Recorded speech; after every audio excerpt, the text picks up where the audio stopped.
శ్రోతలందరికీ నమస్కారం అండి. మన శ్రీదేవి గిరిధర్ ఛానల్కి మీ అందరికీ స్వాగతం. జీవన సౌరభం నవల వింటున్నామండి. రచన శ్రీమతి ఎద్దనపూడి సులోచనారాణి గారు. మీకు చదివి వినిపిస్తున్నది శ్రీమతి శ్రీదేవి తాడేపల్లి. ఇక ఆలస్యం చేయకుండా మనం కథలోకి వెళ్ళిపోదాం. వీడియో చూసిన వెంటనే లైక్ చేసి షేర్ చేసి మన ఛానల్ని తప్పకుండా సబ్స్క్రైబ్ చేసుకోండి. బెల్ ఐకాన్ యాక్టివేట్ చేసుకోండి. ఆయన సౌందర్యాన్ని దగ్గరకు తీసుకొని తనకిష్టం వచ్చినట్లు పెదవులు శరీరం మీద ఆనించాడు. సౌందర్య బిగబట్టి భరిస్తోంది. ఆమె మనసు ఆనందంగా ఉంది. శరీరం యాంత్రికంగా పట్టనట్టు సహదేవవర్మ పెదవుల్ని భరిస్తోంది. సౌందర్య క్షణంసేపు ఆ ఫ్రెంచ్ యువకుడే తనని దగ్గరికి తీసుకున్నట్లు ఊహించింది. రాత్రి 10 గంటల సమయం. ట్యాంక్ బండ్ మీద నుంచి వసంత్ మోటార్ సైకిల్ రయ్యిన వస్తోంది. వెనక సంయుక్త అతని భుజం మీద చెయ్యి వేసి కూర్చొని ఉంది. ట్యాంక్ బండ్ మీద వచ్చిపోయే వాహనాల రద్దీ కాస్త తగ్గింది. సంయుక్త తలెత్తి ఆకాశంలోకి చూసింది. అక్కడ మబ్బులను వదిలించుకుంటూ చంద్రుడు కూడా తమతో పాటు పరిగెత్తుకుని వస్తున్నాడు. సంయుక్తకి చిన్నప్పటి నుంచి వెన్నెల అంటే చాలా ఇష్టం. వాసు, వెన్నెల ఎంత బాగుందో చూడు అంది. చూస్తున్నాను అన్నాడు. తలెత్తకుండానే అడిగింది. ఇదిగో ఈ పేవ్మెంట్ మీద ఎలా కనిపిస్తోందో అన్నాడు. ఓహ్, నువ్వు భూమి మీద చూస్తున్నావా? నేను ఆకాశంలోకి చూస్తున్నాను. చాలా బాగుంది. వెన్నెల్లో ఇలా నీ మోటార్ సైకిల్ మీద వెళ్తుంటే ఇంకా బాగుంది. వసంత్ మోటార్ సైకిల్ స్లో చేశాడు. ట్యాంక్ బండ్ అంచుకు తెచ్చి ఆపాడు. ఇక్కడెందుకు ఆపావు? కొద్దిసేపు కూర్చుందాం అన్నాడు. ఇద్దరూ బెంచ్ మీద కూర్చున్నారు. ఇద్దరూ ట్యాంక్ బండ్ నీళ్ల మీద మెరుస్తున్న వెన్నెలని చూశారు. ముఖాలు చూసుకున్నారు. ఇద్దరూ ఎవరికి వారే ఎదుటివారు ఎంత సంతోషంగా ఉన్నారా అని చూస్తున్నారు. ఇద్దరికీ సమాధానం దొరికింది. హాయిగా నవ్వేశారు. ఈ మధ్య నాకెందుకో కారణం లేకుండానే నవ్వు వచ్చేస్తోంది అంది సంయుక్త. నాకు కూడా అన్నాడు వసంత్. వసంత్కి తనని చూస్తుంటే తనకే ఆశ్చర్యంగా ఉంది. ఆకలి పెరిగింది. జీవితం పట్ల ఉత్సాహం రెట్టింపోయింది. మంచం మీద వాలి దిండు మీద తల ఆనించుకోగానే సుఖమైన నిద్ర ఇట్టే వచ్చేస్తోంది. ఇది వరకు జీవితం అంతా ఎంతో చీకటిగా వెలితిగా ఉండేది. ఇప్పుడు అదేమీ మచ్చుకు కూడా లేదు. అప్పటికంటే ఎక్కువ కష్టపడుతున్నాడు. రెట్టింపు గంటలు పనిచేస్తున్నాడు. అయినా అలసటే లేదు. ఉదయం లేస్తుంటేనే ఎంతో ఉత్సాహం. రాత్రివేళ పడుకుంటుంటే ఏదో తెలియని ఆత్మసంతృప్తి. ఏమిటి ఆలోచిస్తున్నావు అడిగింది సంయుక్త. నా గురించే అన్నాడు వసంత్. నీ గురించి నువ్వు ఆలోచించుకుంటున్నావా నేను పక్కనుండగా? ఏమిటి నీకు ఆ ధైర్యం అన్నట్లు నిలదీసింది. అవును సంజు, నాలో నువ్వు వచ్చిన తర్వాత వచ్చిన మార్పుని ఆలోచిస్తున్నాను అంటూ చెప్పాడు. Thank you Vasu. సంయుక్త వసంత్ చేతి మీద చెయ్యి ఆనించింది. నిజంగా నీకు కృతజ్ఞతలు చాలా చెప్పాలనిపిస్తుంది. జీవితం అర్థం చేసుకోవడానికి డాడీ సగం తోడ్పడ్డాడు. మనిషి ఎప్పుడూ అహం ఆర్భాటం లేకుండా సింపుల్గా బతికితే చాలా సుఖం అనేవారు. ఆ మాటలు నిన్ను చూస్తే అక్షరాల నిజమని రుజువు అయ్యాయి. డాడీ పోయి మేము ఒడిదుడుకులు పడుతుంటే నువ్వు ఎంతో సహాయపడ్డావు. నువ్వు ఆసరా ఇవ్వబట్టి మా పాటలు వీధిన పడలేదు. పెద్ద మాటలు అనకు. నేనేం చేశాను? మా చిన్న ఇంట్లో మిమ్మల్ని ఉండమన్నంత మాత్రాన మీ కష్టాలు తీరాయా? అలా కాదు. దాదాపు 6 నెలలు మమ్మల్ని నువ్వు అప్పో సొప్పో చేసి భరించావు. మీ ఇంట్లో నువ్వు అత్తయ్య పరాయి మనుషుల్లా ఒదిగి ఉన్నారు.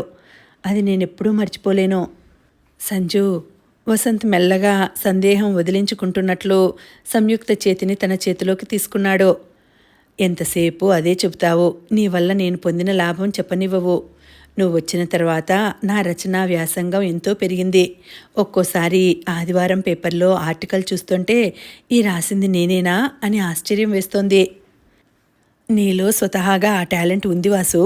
నాకు తెలిసిన లిటరేచర్ స్టూడెంట్స్ ఉన్నారు. వాళ్ళు ఎక్కువ చదువుతారు, చెబుతారు. కానీ నీ అంత బాగా రాయలేరు. నేను ఈ రాబోయే ఆదివారం కోసం చూస్తున్నాను అన్నాడు వసంత్. అవును, నేను కూడా. మిస్ రేవతి విప్లవాది ఇంటర్వ్యూ చాలా సెన్సేషనల్ అవుతుందని నా నమ్మకం. నువ్వు ప్రతి వ్యక్తిలో మానవతావాదిని బయటకు లాగుతావు. వారి బాధలు, నిరుత్సాహాలు, ఆశాభంగాలు గాలం వేసినట్లే జవాబుల్లాగి తీసుకుంటావు. అందుకే నీ రచనలు అందరికీ అంత ఇష్టం. నీ తోడు నాకు చాలా శక్తి ఇస్తోంది సంజు. నువ్వు ఆంజనేయ స్వామి లాంటి వాడివి, నీ శక్తి నీకు తెలియదు సంయుక్త నవ్వుతూ అంది. అయితే నాకు తోక ఒక్కటే తక్కువ అంటావా? బుగ్గలు పూరిస్తూ అన్నాడు. ఛీ, రూపంలో అనలేదు నేను, సంయుక్త నవ్వుతూ అంది. వసంత్ కూడా నవ్వేశాడు. ఆ రోజు ఉదయం నుంచి ఇద్దరూ తిరుగుతున్నారు. 3 ఇంటర్వ్యూలు పూర్తి చేశారు. ఒక ఐఏఎస్ ఆఫీసర్, ఇంకో ప్రసిద్ధ రాజకీయవేత్త, ఒక వ్యాపారవేత్త.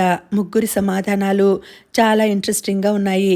ఎవరికి వారే ఈ సమాజం చెడిపోయింది అంటారు. బాగు చేయటానికి మీరేం చేశారు అంటే వారు చేయలేకపోవటానికి వేరే వాళ్ళు కారణం అని చూపిస్తారు. ఈ పెద్దవాళ్లతో మాట్లాడుతూ నేను చాలా నేర్చుకుంటున్నాను అన్నాడు వసంత్. నా విమర్శ కూడా బాగా పదును పడుతోంది అంది సంయుక్త. పగలంతా తిరిగి పేపర్ పని చేస్తారు. రాత్రి పొద్దుపోయే వరకు షెడ్లో పెట్టెలు, గోనె సంచుల్లో మధ్య వాటిని పేపర్ మీద పెట్టడంలో తర్కించి ఒక రూపుదిద్దుతారు. ప్రతి ఒక్క పని వాళ్లకు ప్రత్యేకం. అదే మొదటిది, ఆఖరిది. ఇందులో లోపం ఉండకూడదు అన్నట్టు శ్రమిస్తారు. కాఫీ తాగేటప్పుడు అవే చర్చలు, మోటార్ సైకిల్ మీద అవే మాటలు. సాయంత్రం వేళ భానుమతి కోసం ఎవరైనా వస్తే వసంత్ ఇంట్లో నుంచి పెరటి వైపున ఉన్న కొండ మీదకు ఎక్కి అక్కడ పెద్ద రాయి నీడలో కూర్చొని పని చేసుకుంటాడు. సంయుక్త ఏ కాఫీయో తీసుకొని వచ్చి అతని కోసం పిలిస్తే కొండ అంచుకు వచ్చి తొంగి చూస్తాడు. సంయుక్త కొండకి ఆనించి వేసిన నిచ్చెన మెల్లగా పైకి ఎక్కి వస్తుంటే వసంత్ వంగి చెయ్యి ఆసరా ఇచ్చి పైకి లాక్కుంటాడు. ఆ కొండ మీద ఆ పెద్ద రాయి నీడలో వాళ్ళది ఏకాంత ప్రపంచం అయిపోయింది. అక్కడ పేపర్లో రాయాల్సిన కొత్త విషయాలు ఎన్నెన్నో ఇద్దరి తర్కంలో రూపుదిద్దుకుంటున్నాయి. సంయుక్తకి ఆ కొండ మీద ఆ రాయి నీడ చాలా ఇష్టం. చుట్టుపక్కల ఎవ్వరూ ఉండరు. దిగువగా అంచుకి వెళ్ళి తొంగి చూస్తే దూరంగా మొక్కలు తింటున్న మేకలు, గొర్రెలు, వాటికి కాస్త ఎడంగా చిన్న నీటి మడుగులో బట్టలు ఉతుక్కునే చాకలివాళ్ళు. గాలి రైన వీస్తుంది. ఒక్కోసారి అక్కడ మాట్లాడుతూ వసంత్ పడుకొని నిద్రపోతాడు. ఒకసారి అలా గాఢ నిద్రలోకి వెళితే అతనికి చెంపకి గులకరాయి గుచ్చుకుంటే సంయుక్త తలెత్తి తన తొడ మీద ఆనించుకుంటుంది. అతను రాసిన వ్యాసం చదవసాగింది. ఎంత చక్కటి భాష, ఎంత పదునైన భావం. అతని మనస్తత్వంలో నాజుకుతనం ఉంది, మళ్ళీ దృఢచిత్తం ఉంది. అతని రాత కూడా అలాగే ఉంటుంది. సంయుక్త అతడు రాసిన పేపర్లు చేతిలో ఉంచుకొని చదువుతోంది. విద్యార్థులు, దేశం, అలజడి మీద రాసిన ఆర్టికల్ అది. ఇతను అంత బాగా ఎలా రాయగలడు? ప్రతిభ అతనిలో అంతర్గతంగా వజ్రంలా ఉంది. ఎప్పుడో అతని జీవితాన్ని దీప్తిమంతం చేస్తుంది. సంయుక్త అతను నాజూకైన భాషలో నిర్భయంగా, నిర్మోహమాటంగా రాసిన దాన్ని చూస్తోంది. అతను చెప్పిన దాన్ని ఎవరూ తిరస్కరించలేరు. మానవుని అట్టడుగు మూల అవసరాలు తీర్చే ఆర్థిక పునాది ఎంత పటిష్టంగా ఉండాలో, ఉండకపోతే జీవితం ఎంత వెర్రితలలు వేస్తుందో హెచ్చరిస్తున్నాడు. విద్యార్థులు చదువు ఒక్కటే ఆర్థిక అవసరం తీర్చు ఆలంబన అనుకుంటున్నారు. అది తప్పు అని అతని వాదన. చదువు విజ్ఞానం పెంచాలి. ఆర్థికంగా నిలబడడానికి తగిన అవకాశాలు వారి అభిరుచిని బట్టి ఉండాలి. విద్య మానవ శక్తిగా పెరగాలి కానీ శ్రామిక శక్తిగా మారకూడదు. ఇలాంటి అవగాహనలు ఎన్నో అతని ఆర్టికల్లో ఉన్నాయి. సంయుక్త నిద్రలో ఉన్న వసంత్ ముఖం చూసింది. అతను ప్రశాంతమైన నిద్రలో హాయిగా ఉన్నాడు. తన కర్తవ్యం తాను నెరవేర్చిన సంతృప్తిగల సుఖం అనుభవిస్తున్న ముఖం అది. సంయుక్త అతను రాసిన పేపర్లలోని విషయాలు చదువుతూ మధ్య అతని ముఖం చూస్తోంది. చిరుగాలికి అతని క్రాఫ్ పైరు మీద గాలిలా కదులుతోంది. సంయుక్త అతని తల మీద చెయ్యి వేసింది.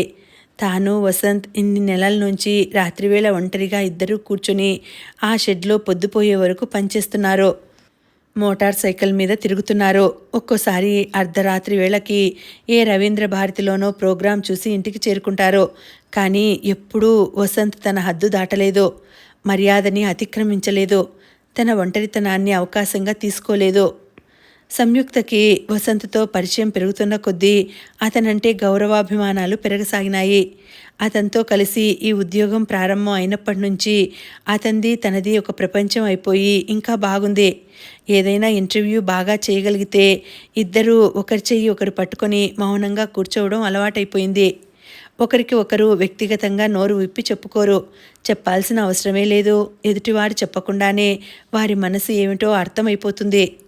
సంయుక్తకి ఆఫీస్లో పని, వసంత్కి సాయపడడం పెరిగిన కొద్దీ ఇంటి పనులలో విమలమ్మకి తోడుగా పని పంచుకోలేకపోతుంది.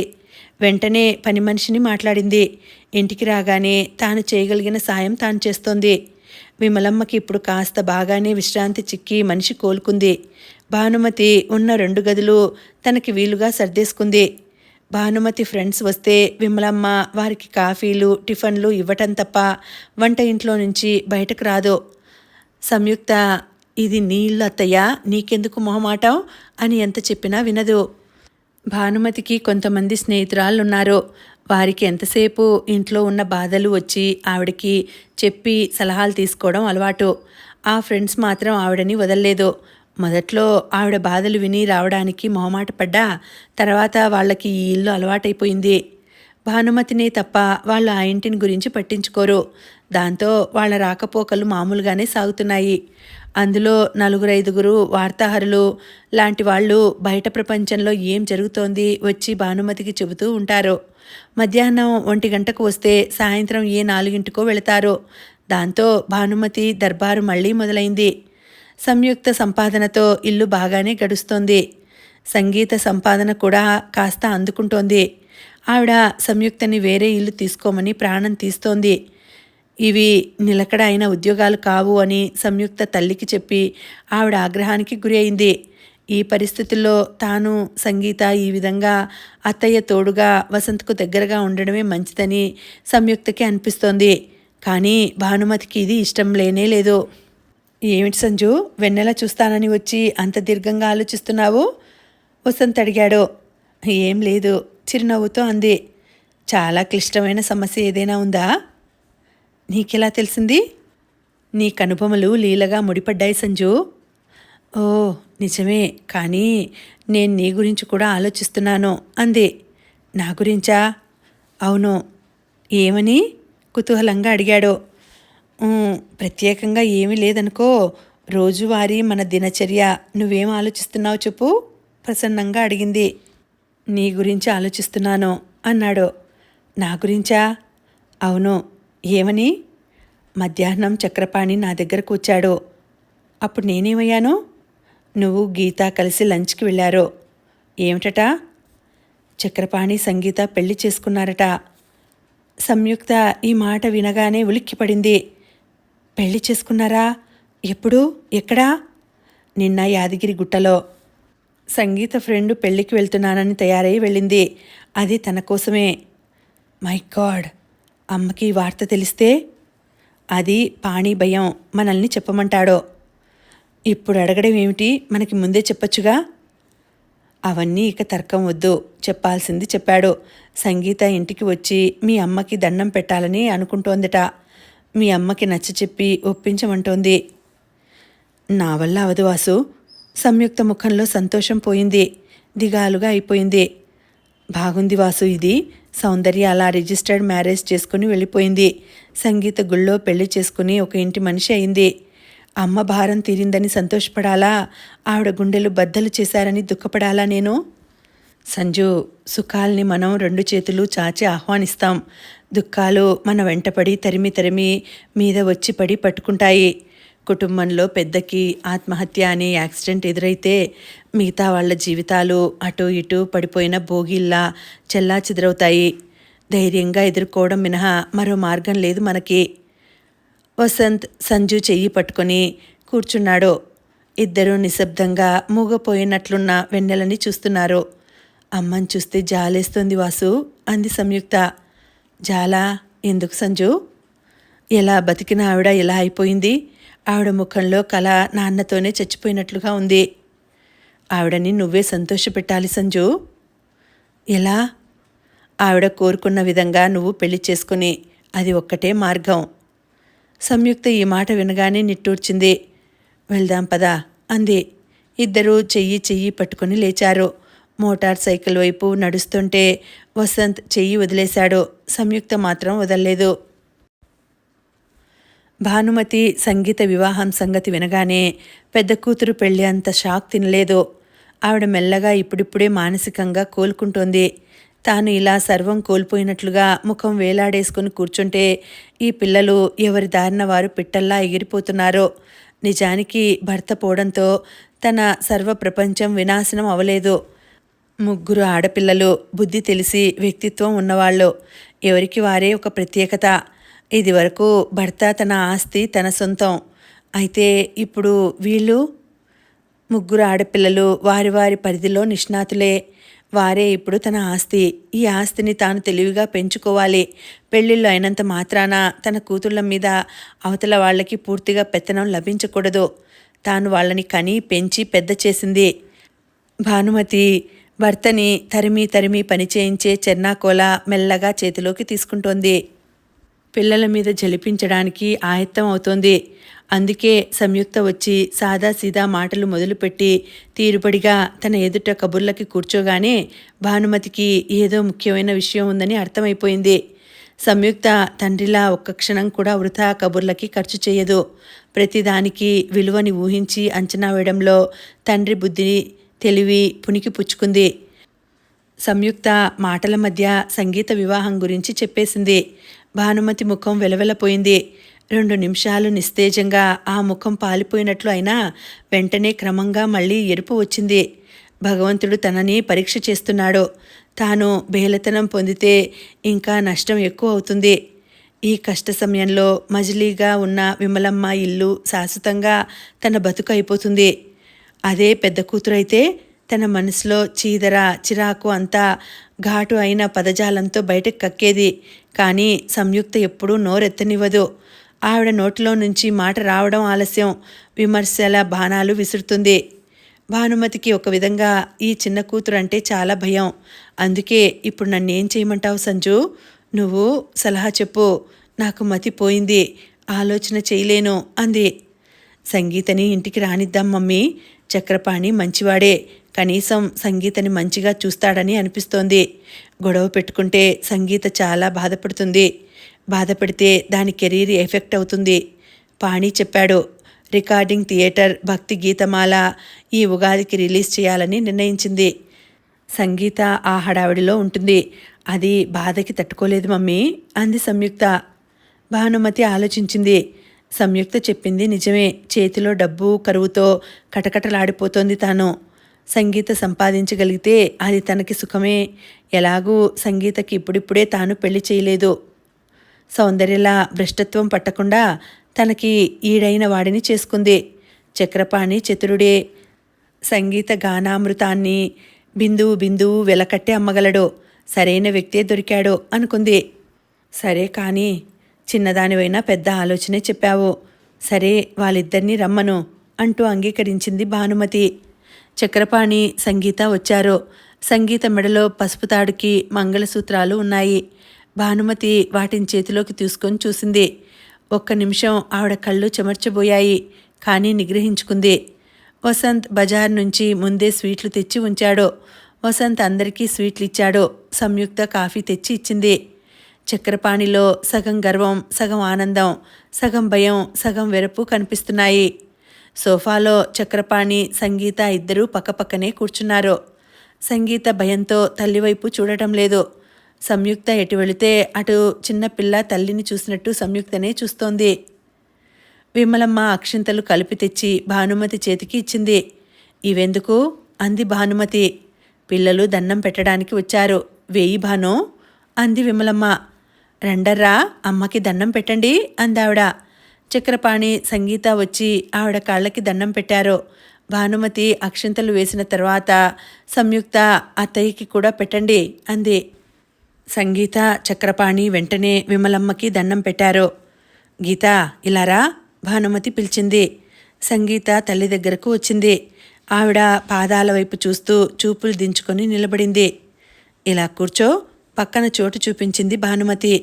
సంగీత బొమ్మలా కూర్చుంది. భానుమతి మళ్ళా ఆ మంగళసూత్రాలు పసుపు తాడును తీక్షణంగా చూసింది. ఆవిడ వాటిని ఎక్కడ తెంపి పడేస్తుందోనని చక్రపాణి భయంగా చూస్తున్నాడు. అగ్రిమెంట్ అయిందని సంజు చెప్పింది నిజమేనా? ఆవిడ గొంతు సిల్కులా మెత్తగా ఉంది. అవును మమ్మీ అంది సంగీత. డబ్బు ఎంత వస్తుంది నీకు? ఆవిడ కంఠంలో సూటిదనం ఉంది. చక్రపాణి వైపు చూసింది సంగీత. వస్తుంది, ఖర్చులు పోను సంగీతకు 15,000 రూపాయలు వస్తుంది అన్నాడు చక్రపాణి. నీకెంత డబ్బు వస్తుందో నువ్వు తెలుసుకోవాలి. లెక్కలు రాకపోతే సంజుని అడుగు. భానుమతి చక్రపాణి వైపు తిరిగింది. ఆ డబ్బు రాగానే దీని మెడలో ఈ ముదనష్టపు పసుపు తాడు తీసేసి బంగారం తాడు వేయించు. గొప్పింటి ఆడపిల్లని పెళ్లి చేసుకోవడం సంబరం కాదు. ఆమెకి కనీసం ఒక బంగారు తాడైనా సూత్రాలకి నేను చేయించగలనా అని ఆలోచించాలి అంది. సరే మేడం. చక్రపాణి ముఖం మాడిపోగా భయభక్తులతో అన్నాడు. భానుమతి చక్రపాణి ఎదుట తీసుకోవాల్సిన జాగ్రత్తలు చెప్పింది. ఆ జాగ్రత్తలు వింటుంటే చక్రపాణి సోఫాలో కూర్చున్న చోట ముళ్ళు గుచ్చుకున్నట్లు బాధని భరిస్తూ ఉండిపోయాడు. చూడు, మన సోఫా సెట్ మంచాలు నీకు పంపిస్తున్నాను అంది భానుమతి. అవా, మా ఇల్లు 3 వరుస గదులు, అందులోనే మేమంతా ఉన్నాం అన్నాడు చక్రపాణి. సంగీతకి వేరే గది ఉండాలి, ఇల్లు ప్రత్యేకంగా అద్దెకి తీసుకోవాలి అంటూ భానుమతి పురమాయించింది. చక్రపాణి ఇక వెళ్ళి వస్తాం అంటూ లేచాడు. సంగీత తల్లి మెడ కౌగిలించుకొని, వస్తాను మమ్మీ, నేను బాధ పెడితే క్షమించు అంది. అసలు బాధంతా ఆ దేవుడే పెట్టాళ్లే అంది భానుమతి. అప్పుడప్పుడు వస్తూ ఉంటాను మమ్మీ అంది సంగీత తల్లిని వదలలేనట్లు. అప్పుడప్పుడే కాదు, నీకు సంతోషంగా ఉన్నా బాధగా ఉన్నా వెంటనే నా దగ్గరికి రా అంది. అలాగే సంగీత తల ఊపింది. చక్రపాణి దిక్కులు చూస్తున్నాడు. ఆ రెండింటిలో సంగీత ఎప్పుడూ ఏదో ఒక స్థితిలో ఉంటుంది. ఇంతలో విమలమ్మ పళ్ళెంలో చీర, జాకెట్టు, ప్యాంటు, షర్టు, పువ్వులు, పళ్ళు, స్వీట్లు తెచ్చింది. కూర్చో సంగీత అంది. భాను, బొట్టు పెట్టి ఇవ్వు అంది. ఆ చీర? నా కూతురు ఎప్పుడైనా అంత చవక చీర కట్టుకోగా మీరు చూశారా? చాలించండి మీ పెద్దరికాలు అంది భానుమతి. సంయుక్త సంగీతని కూర్చోమంది. బొట్టు పెట్టి సంగీతకి చీర, జాకెట్టు, పసుపు, కుంకుమ ఇచ్చింది. చక్రపాణికి వసంత్ బట్టలు తెచ్చాడు. థ్యాంక్ యూ అన్నాడు చక్రపాణి సంబరంగా. సంగీత సంయుక్త మెడని కౌగిలించుకుంది. భానుమతికి తనని వదిలి సంగీత సంయుక్తని కౌగిలించుకోవడం తన పెద్దరికాన్ని కించపరిచినట్లు ఆగ్రహం కలిగింది. ఆవిడకి కోపం వస్తే దానికి ఎవరో ఒకరు బలి కావాల్సిందే. సంయుక్తని చూస్తూ, సంజు, వీళ్ళిద్దరూ ఇలా ఉద్ధరించారు, నువ్వేం తక్కువ తినలేదు. నువ్వు ఈ వసంత్ ఎప్పుడో పెళ్లి చేసుకున్నారని నాకు తెలుసు. సౌందర్య, సంగీత పిచ్చిపిల్లలు కాబట్టి నాకు తర్వాతైనా చెప్పాలని తహతహలాడారు. నువ్వు అదేం లేకుండా నిమ్మకు నీరెత్తినట్టు ఉన్నావు అనేసింది. అమ్మా, సంయుక్త నిశ్చేష్టురాలైనట్టు చూసింది. వీధిలో దొల్లిపోయిన లడ్డూల పొట్లంలా నా కంటికెదురుగా రావడానికి కూడా అర్హత లేని వాళ్ళందరూ మీకు మొగుళ్ళు అయి కూర్చున్నారు అంది భానుమతి. చక్రపాణి ముఖం ఎర్రబడిపోయింది. సంగీత, నేను వెళ్తున్నాను, బయట 5 నిమిషాలు వెయిట్ చేస్తాను అనేసి వెళ్ళిపోయాడు. సంగీత వెళతాను మమ్మీ అని వెళ్ళిపోయింది. ఆ గదిలో వసంత్, సంయుక్త చకితులైనట్టు నిలబడ్డారు. భానుమతి వసంత్ని చూస్తూ, నువ్వు చాలా పెద్ద మనిషివి, మాకు ఆసరా ఇచ్చినట్టే ఇచ్చి నా కూతుళ్లలో వజ్రం లాంటి సంజుని కొట్టేశావు. మీరిద్దరూ భార్యాభర్తలుగా ఆ షెడ్లో రాత్రింబవళ్ళు గడపడం నాకు తెలుసు అంది. అమ్మా, సంయుక్త అరిచింది. ఎందుకు అరుస్తావు? నా గుండెల్లో ఎంత బడబాగ్ని రగులుతోందో మీకు తెలుసా? మీ నాన్న చచ్చిపోయాడు గాని నేనింకా బతికే ఉన్నాను. మీ ముగ్గురులో ఒక్కరైనా మీ విషయాలు నాకేమైనా చెబుతున్నారా? ఎందుకు చెప్పరు మీరు? నేను మీ తల్లిని కాదా? నువ్వు వాసుతో ఆ స్కూటర్ మీద పడి ఎలా తిరుగుతున్నావో నేను గమనించలేదా? పని మనిషి కంటే హీనంగా అతనికి భోజనం పళ్ళాలు, టీ కప్పులు చేరేస్తున్నావు. అమ్మా, సంయుక్త పెదవులు అదురుతున్నాయి. ఆవేశాన్ని అణుచుకోవడానికి ప్రయత్నిస్తోంది. నీకన్నా సౌందర్యే నయం. వయసు పెద్దో చిన్నో డబ్బుగలవాడినే చేసుకుని సుఖంగా ఉంది. సంగీత కూడా పర్వాలేదు, దాని పాటలను ప్రోత్సహించి శ్రమపడేవాడిని చేసుకుంది. నువ్వేమిటి? ఈ వాసు వల్ల మనకేమిటి ఉపయోగం? మీ డాడీ బాగుంటే వీళ్ళు మన గేటు చుట్టుపక్కలకి కూడా రావటానికి సాహసించేవారు కాదు. వసంత్ ఆ గదిలో నుంచి వెళ్ళిపోయాడు. అమ్మా, నీకేమైనా మతిపోయిందా? సంయుక్త తల్లివైపు వెళ్తుంటే విమలమ్మ సంయుక్తని చెయ్యి పట్టుకొని గదిలో నుంచి అవతలికి ఈడ్చుకుపోయింది. మీ అమ్మ బాధలో మతిపోయి ఏదో అంటోంది, నువ్వెందుకు కోపం తెచ్చుకుంటావే సంజు అంటూ అనునయించింది. బయటికి వెళ్ళిపోవడానికి వసంత్ గబగబా చెప్పులేసుకుంటుంటే విమలమ్మ కొడుకుతో, వాసు, అసలు దీనికంతటికీ కారణం నువ్వేరా, నువ్వే. నేను చెబుతూనే ఉన్నానా సంయుక్తని అలా బయటికి తీసుకువెళ్ళవద్దని? నా మాట వినలేదు. వినని వాడివి అత్తయ్య మాటలు పడాలి మరి అంది. వసంత్ వెళ్ళిపోతూనే ఉన్నాడు. వాసు, వెళ్ళకు వెళ్ళకు, వెళ్ళావంటే నీతో మాట్లాడను, సంయుక్త అరిచింది. వసంత్ ఆగలేదు, వెళ్ళిపోయాడు. సంజు, వాడికి బుద్ధి రావాలి. నాకు అదే ఇష్టం. ఎవరి అంతస్తుల్లో వాళ్ళుండాలి, ఎవరి హద్దులు వాళ్ళు మర్చిపోకూడదు అందావిడ. వసంత్ వెనక సంయుక్త వెళ్ళబోతుంటే ఆపేస్తూ, మీకు సాయం చేద్దామని నాకు ఆరాటం గాని మీ పరిస్థితులు ఆసరా చేసుకుని నిన్ను ఈ ఇంటి కోడల్ని చేసుకోవాలనే దురాశ నాకు లేదు సంజు. వాసుకి ఎంతసేపు పనిగోలే, ఇంకేది ఆలోచించడు. మిమ్మల్ని నా ఇంట్లో ఉండమనడంలో నాకెలాంటి దురుద్దేశమూ లేదు అంటూనే విమలమ్మ ఏడ్చేసింది. సంయుక్త ఆవేశం ఎవరో నీళ్లు చల్లేసినట్లు దిగిపోయింది. విమలమ్మ ఏడవడం సంయుక్త చూడలేకపోయింది. అత్తయ్యా అంటూ దగ్గరకు తీసుకుంది. ఆ క్షణంలో ఆవిడని చూస్తే జాలేసింది. రాత్రి 12 గంటలైంది. మధ్యాహ్నం వెళ్ళిన వసంత్ ఇంటికి తిరిగి రాలేదు.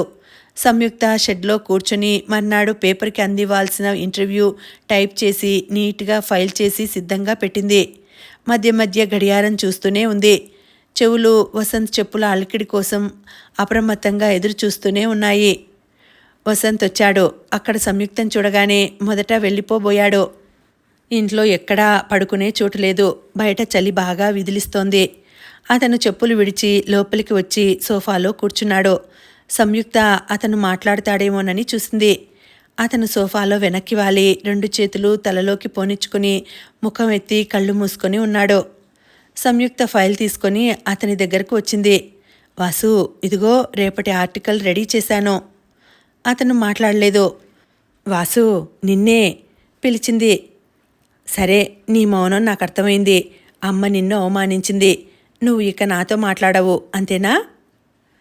మమ్మల్ని ఇంట్లో నుంచి వెళ్ళిపోమ్మని అంటున్నావు, అంతేనా? నేనే ఇంట్లోంచి వెళ్ళిపోతున్నాను, తగ్గు స్వరంతో అన్నాడు వసంత్.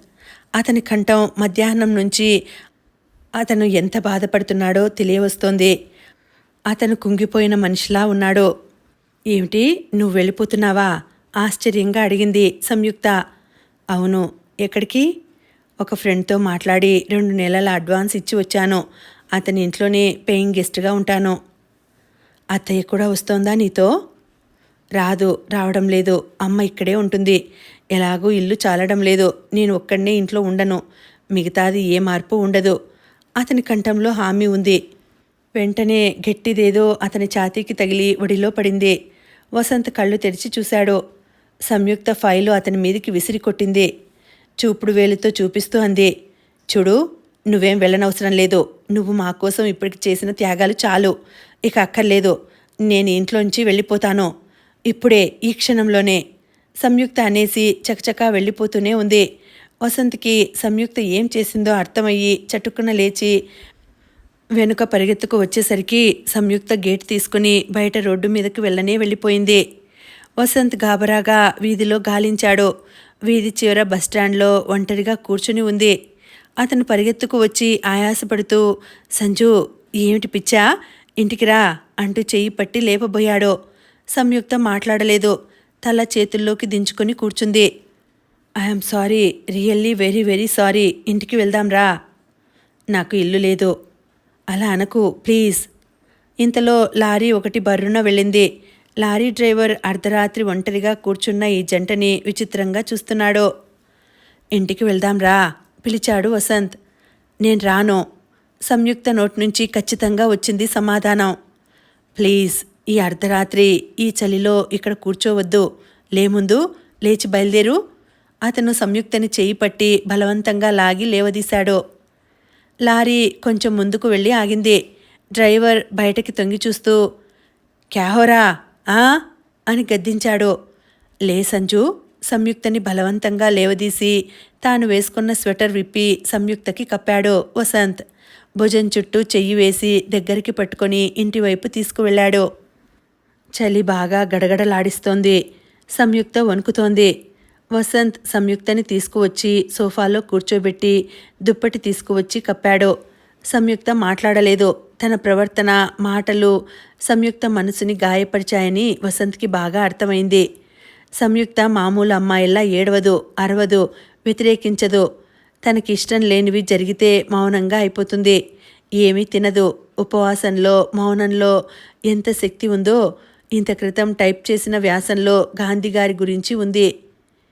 సంయుక్త మౌనానికి చాలా శక్తి ఉంది. ఆ ముఖంలో చిరునవ్వు లేకపోతే వసంత్ మనసు భరించలేనట్లు విలవిల్లాడుతుంది. అతను సంయుక్త పక్కనే సోఫాలో కూర్చున్నాడు. సంయుక్త చేతిని తన చేతుల్లోకి తీసుకున్నాడు. ఆ చెయ్యి చల్లగా మంచుని తాకినట్లే ఉంది.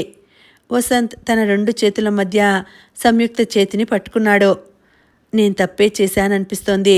ఐఎమ్ రియల్లీ సారీ అన్నాడు. మా అమ్మ నిన్ను అనరాని మాటలు అంది కదా? శూన్యంలోకి చూస్తూ అంది సంయుక్త. అనరాని మాటలేం కాదు, కానీ మనం పెళ్లి చేసుకున్నామంటే బాధ వేసింది. నాకు వేయలేదు అంది సంయుక్త. నీకు వేయలేదా?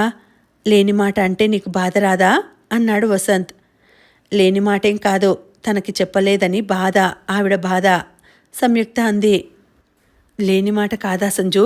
మనం పెళ్లి చేసుకున్నాం అన్న మాట నిజమా? వసంత్ ఆవేశంగా సంయుక్త భుజాలు పట్టి తన వైపు తిప్పుకున్నాడు. సంయుక్త అతని కళ్ళల్లోకి సూటిగా చూసింది. నిజం చెప్పు, నన్ను పెళ్లి చేసుకోవాలని నీకెప్పుడు అనిపించలేదా అంది. అతను చకితుడయ్యాడు. సూటిగా వచ్చిన ఈ ప్రశ్నకి జవాబు చెప్పలేకపోయాడు. అత్తయ్య మీద ఒట్టేసి చెప్పు అంది. అతను మాట్లాడలేదు. అత్తయ్య మీద ఒట్టు వేయలేవా? అతను తల అడ్డంగా తిప్పాడు.